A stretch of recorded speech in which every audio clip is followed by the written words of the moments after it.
امید ہے سر آپ خیریت سے ہوں. الحمدللہ. سر آپ کے ساتھ بھی ایک شخصیت موجود ہے, پروفیسر اصغر علی انصاری صاحب, میڈیکل کے فیلڈ سے وابستہ ہیں. ان کو کب سے جانتے ہیں اور ان کے ساتھ آپ کیسے آپ نے سفر گزارا, تھوڑا سا بتائیے گا. بہت مہربانی جی. ابو بکر صاحب, جہاں تک پروفیسر اصغر علی انصاری صاحب کا تعلق ہے تو ان کی شخصیت ہمہ گیر ہے.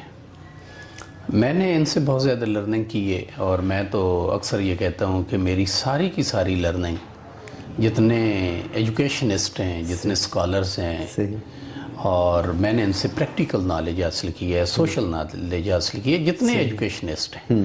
اور خاص طور پر اصغر علی انصاری صاحب کا, چونکہ ان کا ایک بڑا, اب تو یہ میڈیسن سے وابستہ ہوئے ہیں, میڈیسن سے پہلے جب یہ پروفیسرز تھے تو اس وقت میں حیران اس بات پہ تھا کہ ان کا سبجیکٹ تو بایولوجی ہے. بالکل. سائنس کے جتنے بھی اسپیشلسٹ ہوتے ہیں, پروفیسرز ہوتے ہیں, ان کے بارے میں یہ خیال کیا جاتا ہے کہ یہ بہت خشک لوگ ہیں. بالکل.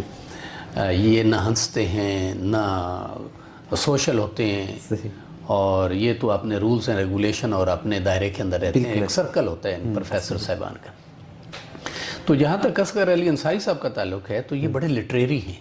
صحیح, ان کا بڑا پوئٹیکل ویژن ہے, پوئٹری سے انہیں بڑا شفق ہے, اور بہت اچھے شعر مختلف شعراء کے ان کے اصل انداز میں بولتے ہیں.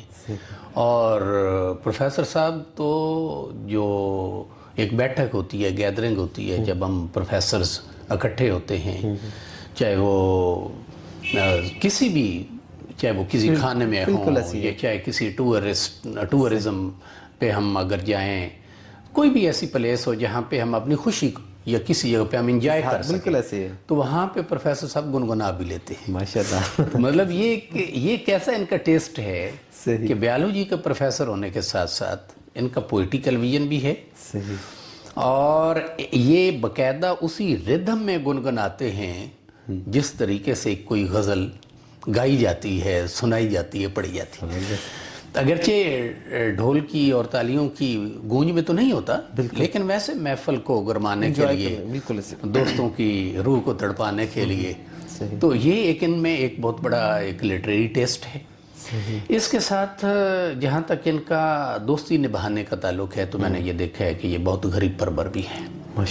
انسانیت کا جو درد ہے وہ ان کے دل میں ہے.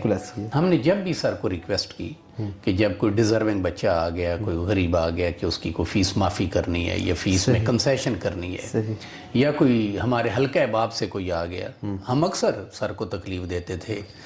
اور میں بڑا پریشان رہتا تھا کہ میرے ساتھ جو پروفیسر صاحبان وابستہ ہیں, چونکہ میرا حلقہ احباب ایسا ہی ہے کہ ہر وقت ہم دوستوں کے لیے اکوموڈیٹیو رہتے تھے, تو میں جب بھی میں نے کہا, کبھی کبھی ایسا ہوتا کہ ایک دن میں 2-3 دفعہ میں سر کو ریکویسٹ کرتا کہ سر ایک اور دوست آ گئے, تو سر نے کبھی بھی فیس کے معاملے میں مجھے انکار نہیں کیا, بلکہ یہ کہتے کہ کوئی بات نہیں, دوست آپ کے دوست ہیں, ہمارے بھی دوست ہیں, تو انسانیت بھی کوئی چیز ہے, تو اصل رشتہ تو انسانیت کا ہی ہوتا ہے. تو انہوں نے ہمیشہ ہمارے دوستوں کو بھی اکوموڈیٹ کیا, اور غریبوں کے لیے فیس معافی کی. اور جب رولز اینڈ ریگولیشن کی بات آتی تو انتہائی پنکچول ہیں, ریگولر ہیں, پنکچول ہیں, اپنے سٹڈی پہ کوئی کمپرومائز نہیں. اور پھر یہ بڑے کریٹیو ہیں. اب دیکھیں, اب تو ٹیکنالوجی آ گئی, سارے لوگ بکس کا بھی سہارا لیتے ہیں, نوٹس کا بھی لیتے ہیں.